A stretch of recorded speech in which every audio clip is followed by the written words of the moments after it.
નમસ્કાર મિત્રો, આજે હું પ્રાથમિક ગુજરાતી શાળા વિશે થોડા વિચારો રજૂ કરવા માંગુ છું. પ્રાથમિક શાળા એ બાળકોના જીવનનો સૌથી મહત્વનો પાયો છે. બાળક સર્વપ્રથમ અક્ષર જ્ઞાન, વાંચન, લખાણ અને ગણિતનું જ્ઞાન અહીંથી મેળવે છે.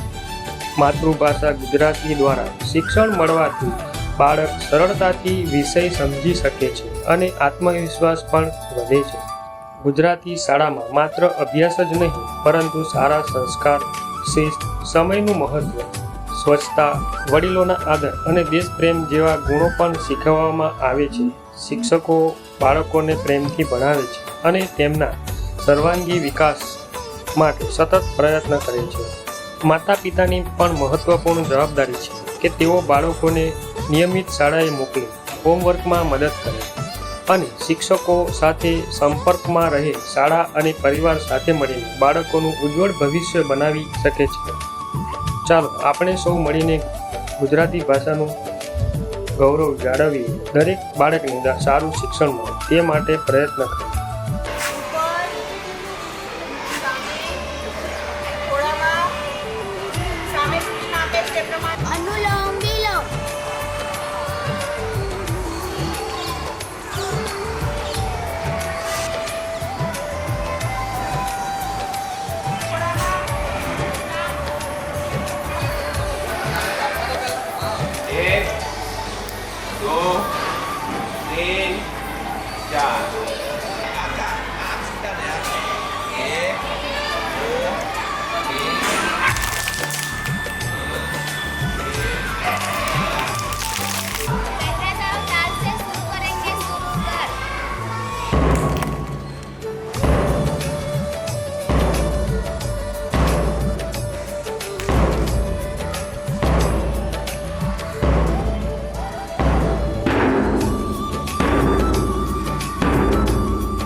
આજે હું પ્રાથમિક ગુજરાતી શાળા અને દીકરીઓના શિક્ષણ વિશે થોડા વિચારો રજૂ કરવા માંગુ છું. કહેવાય છે કે એક દીકરી ભણે એટલે આખું પરિવાર ભણે. આ વાત બિલકુલ સાચી છે. દીકરી માત્ર પોતાના જીવનને જ નહીં, પરંતુ પરિવાર અને સમાજના ભવિષ્યને પણ ઉજ્જવળ બનાવે છે. પ્રાથમિક ગુજરાતી શાળા એ બાળકોના જીવનનો પ્રથમ અને મજબૂત પાયો છે. અહીં બાળકને વાંચતા, લખતા, ગણતા શીખવવામાં આવે છે. સાથે સાથે સારા સંસ્કાર, શિસ્ત, સમયનું મહત્વ, સ્વચ્છતા અને માનવતા જેવા મૂલ્યો પણ આપવામાં આવે છે. ખાસ કરીને દીકરીઓ માટે શિક્ષણ ખૂબ જરૂરી છે. ભણેલી દીકરી આત્મનિર્ભર બને છે, પોતાના અધિકારો સમજે છે, યોગ્ય નિર્ણય લઈ શકે છે અને જીવનમાં આગળ વધી શકે છે. શિક્ષિત દીકરી આવતી પેઢીને પણ સારા સંસ્કાર અને સારું શિક્ષણ આપે છે. આજે દરેક માતા પિતાએ દીકરી અને દીકરા વચ્ચે કોઈ ભેદભાવ રાખ્યા વગર બંનેને સમાન શિક્ષણ આપવું જોઈએ. દીકરીઓને પણ ડૉક્ટર, શિક્ષક, વૈજ્ઞાનિક, પોલીસ અધિકારી, એન્જિનિયર, ખેલાડી, અધિકારી બનવાની સંપૂર્ણ તક મળવી જોઈએ. ગુજરાતી માધ્યમની શાળામાં બાળકોને પોતાની માતૃભાષામાં સરળતાથી શિક્ષણ મળે છે.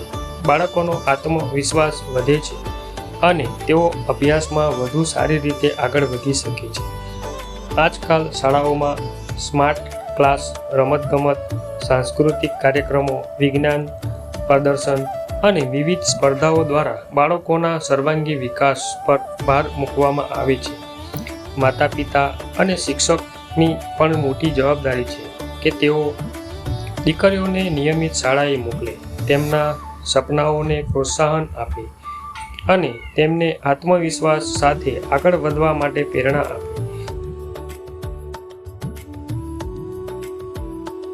ચાલો આપણે સૌ સંકલ્પ કરીએ, કોઈ પણ દીકરી શિક્ષણથી વંચિત ન રહે. દરેક દીકરી ભણે, આગળ વધે અને પોતાના પરિવાર, ગામ, રાજ્ય અને દેશનું નામ રોશન કરે. દીકરી બચાવો, દીકરી ભણાવો એ માત્ર સૂત્ર જ નથી, પરંતુ ઉજ્જવળ ભારતનું સપનું છે. ધન્યવાદ. ચાલો આપણે સૌ મળીને ગુજરાતી ભાષા અને ગુજરાતી શાળાનું ગૌરવ જાળવીએ અને દરેક બાળકને સારું શિક્ષણ મળે તે માટે પ્રયત્ન કરવો.